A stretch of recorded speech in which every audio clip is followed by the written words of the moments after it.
Iran के supreme leader खमैनी की मौत पे कई लोग खुश हैं, कई लोग दुखी हैं। जैसे हमारे भारत के कश्मीर में रैली निकाली जा रही है कि मार दिया, मतलब दुख व्यक्त करने के लिए रैली निकाल रहे हैं। ठीक है, हो सकता है भाई, क्योंकि ईरान का जो शासक था वो शिया था और भारत में देखकर शिया लोग हैं, शिया मुस्लिम हैं। ठीक है, और शिया मुस्लिम के लिए खमैनी की बहुत ज़्यादा इज्जत थी क्योंकि वो सुप्रीम लीडर इसलिए बोला जाता है। लेकिन आप समझने का प्रयास करिए कि हर एक लीडर के दो पहलू होते हैं, हर एक सिक्के के दो पहलू होते हैं, अच्छा बुरा।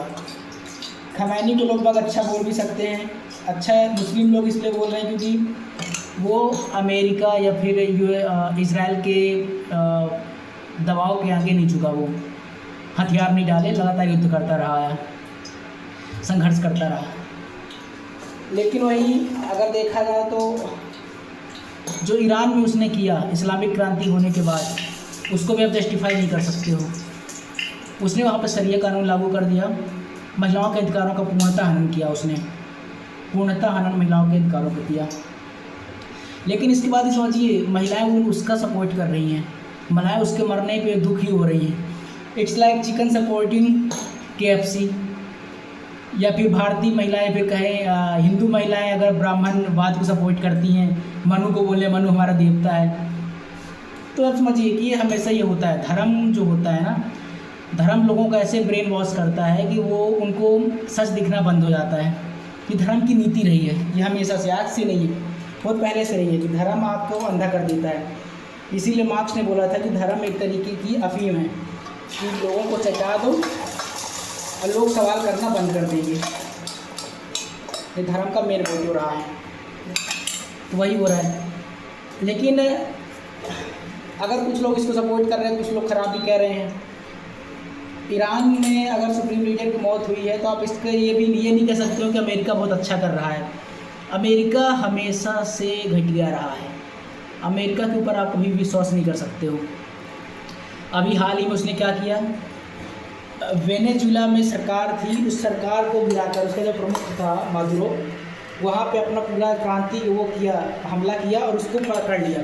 समझ सकते हो, किसी देश की चुनी हुई सरकार को उसने सीधे सीधे गिरा दिया। सरकार तो नहीं कि सरकार थी, लेकिन बाद में तानाशाही हो गई थी, पर फिर भी आप किसी दूसरे देश में जाके हमला कर रहे हो। ठीक है, और क्या कर रहे हो, ये किस लिए बोलते हो कि हम लोकतंत्र कायम कर रहे हैं। लोकतंत्र के नाम पे आप किसी भी देश में घुस जाते हो। अमेरिका यही करता है, चाहे वो इराक रहा हो, अफ़गानिस्तान रहा हो, मिडिल ईस्ट में कोई भी और देश है, सीरिया रहा हो, न ईरान में तो हमेशा से रहा है। लेकिन आप समझो, अमेरिका की हिम्मत नॉर्थ कोरिया से लड़ने की नहीं हुई, क्योंकि पता है उसको कि नॉर्थ कोरिया का जो शासक है किम जोंग पागल आदमी है। वो अगर परमाणु बम उसके पास परमाणु बम है, वो फोड़ देगा, वो अमेरिका के ऊपर डाल देगा। ठीक है, और अमेरिका नहीं चाहता कि उसके एक भी व्यक्ति की हत्या हो, एक भी व्यक्ति मारा जाए। दूसरे देशों में जाकर लोगों को मारेगा, लेकिन अपने देश के नागरिक नहीं मारे जाने चाहिए। तो दोगला आदमी है अमेरिका के ऊपर विश्वास किया ही जा सकता है। रही बात भारत की, तो भारत के लोग किसको सपोर्ट करते हैं, किसको सपोर्ट नहीं करते, बात पूछते हैं।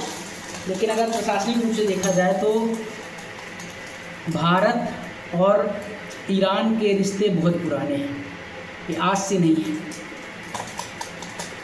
ये हड़प्पा काल से पुराने हैं, हड़प्पा काल के समय से हैं। और ईरान में कैसी भी सत्ता, किसी भी सत्ता रही हो, ईरान ने हमेशा कश्मीर इशू में भारत का साथ दिया है। कई बार वीटो पावर का, कई बार उसने UNSC में भारत का सहयोग किया है कश्मीर इशू में। हमको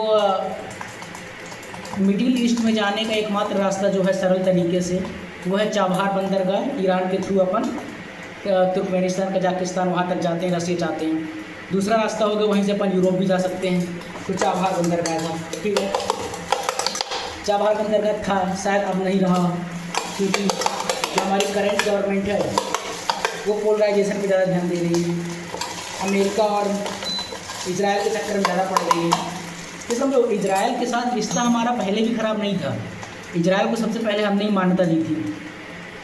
लेकिन हम हमेशा बैलेंस चीज़ें रखते थे कि अगर इजराइल कुछ गलत करता था, वहाँ पे नरसंहार करता था, तो उसके खिलाफ हम बोलते थे। लेकिन अब ऐसा हो गया ना कि पोलराइज्ड हो गया पूरा कि हम किसके खेमे में जाना चाहते हैं। भारत अमेरिका की तरफ झुक रहा है और उसके पीछे वजह क्या है वो आप थोड़ा सा समझ सकते हैं।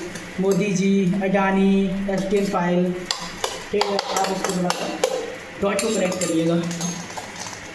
तो अगर वैसे देखा जाए तो भारत और ईरान के रिश्ते काफ़ी अच्छे रहे हैं। ईरान ने हमको हमेशा सहयोग दिया है। एज ए गवर्नमेंट के हिसाब से भारत को ईरान के साथ ही खड़े होना चाहिए इस मुश्किल दशा में। व्यक्तिगत रूप से आप किसी की तरफ हो सकते हैं। जैसे व्यक्तिगत रूप से अगर देखा जाए तो मैं जो खमैनी था उसके साथ मैं नहीं हूँ, उसके साथ मैं नहीं खड़ा हूँ, क्योंकि अभी इसने तकरीबन कुछ महीने पहले इसने तकरीबन 20-25 हज़ार लोगों को मरवा दिया।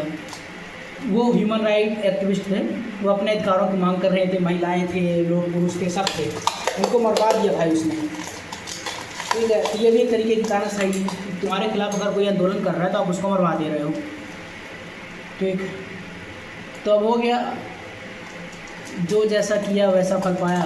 खमैनी निकल लिए, अब कोई और आएगा। पर देखते हैं आगे क्या होता है, लोकतंत्र कायम होता है या फिर अमेरिका अपना वहाँ पे पिट्ठू बैठा देता है। पर अभी सुनने में आया कि ईरान ने अपना दूसरा नेता चुन लिया, सुप्रीम लीडर चुन लिया है। तभी तो कोई मतलब नहीं निकला ना, तुमने एक को मारा, दूसरा फिर से वहाँ बैठ गया, मतलब कुछ नहीं निकला। फिर भी देखते हैं क्या होता है। बाकी इसके प्रभाव क्या हो पड़ सकते हैं भाई, सोने चांदी के दाम में गिरावट, उछाल दिखाई दे सकता है, तेल महंगा हो सकता है, और चाबहार से हमने अपना हाथ पीछे खींच ही लिया है। तो अब देखते हैं कि भारत का क्या होता है। ऐसी जय हिंद।